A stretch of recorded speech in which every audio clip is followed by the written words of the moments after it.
So what do we really need to know about microphones? There's three technical characteristics that distinguish microphones from one another: the transducer type, the directionality or polar pattern, as well as its frequency response. These three things play a huge role in how the microphone sounds and the application it gets used in. In general, there are two types of microphones. On one side, we have dynamic microphones, and on the other side, we have condenser microphones. A condenser microphone has a diaphragm and an electrically charged backplate. Sound sets this diaphragm into motion, and any changes in this electrical field create your audio signal. There's one thing that we need to keep in mind about condenser mics, and that's that you need phantom power to operate them. Phantom power is typically provided by your mixer or mic preamp. A dynamic microphone has a slightly different design. It's more simple, but it's a very robust design. It consists of a diaphragm and a voice coil and a magnet. This voice coil is directly attached to the rear of this diaphragm. So when sound sets this diaphragm into motion, the voice coil moves in the magnetic field, and this creates your audio signal. Another kind of dynamic microphone is the ribbon mic. The ribbon mic also employs a diaphragm and a magnet, but no voice coil. So how does that all affect my sound? Well, the condenser microphones and ribbon microphones sound more natural, and this has to do with the fact that the diaphragm can respond to sound faster, and this provides higher sensitivity as well as more detail in your high end. Omnidirectional microphones pick up sound evenly from all directions.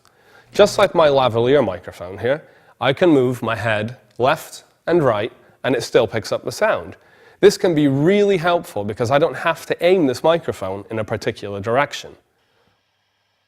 Okay.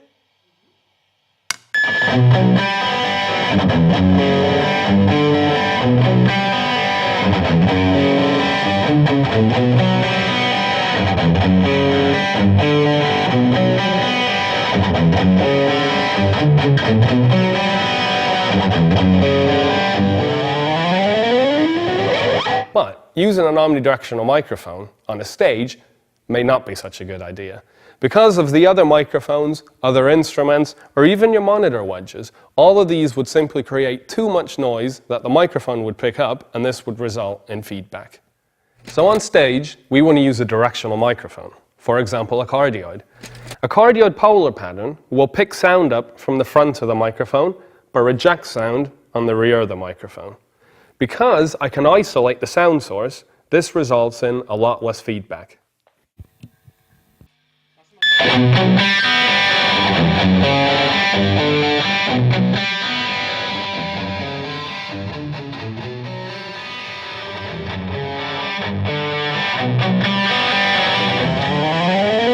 supercardioid polar pattern has an even narrower pickup pattern in the front of the microphone as compared to a cardioid. But it will also pick up some sound in the rear of the microphone. This is something that's very important to keep in mind when placing your monitor wedges on stage.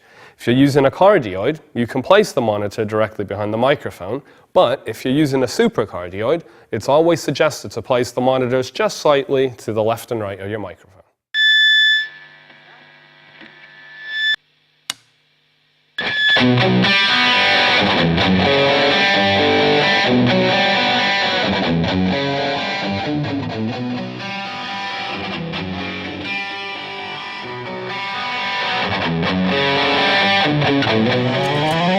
A bidirectional polar pattern is slightly more unusual.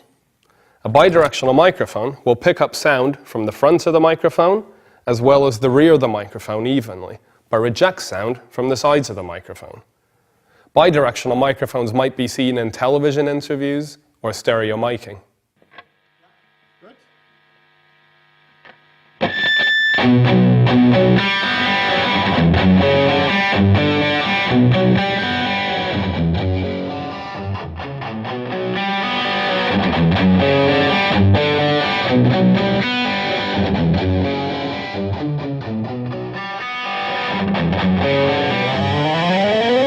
A flat frequency response is typically used in applications where you want to pick the sound source up as natural as possible, for example, recording. A tailored frequency response, on the other hand, is always tailored for a particular application. In the case of a vocal microphone, the mid-range might be boosted to allow your vocals to cut better through the mix, whereas with a kick drum microphone, I may want to boost the low end to give you a bit more punch.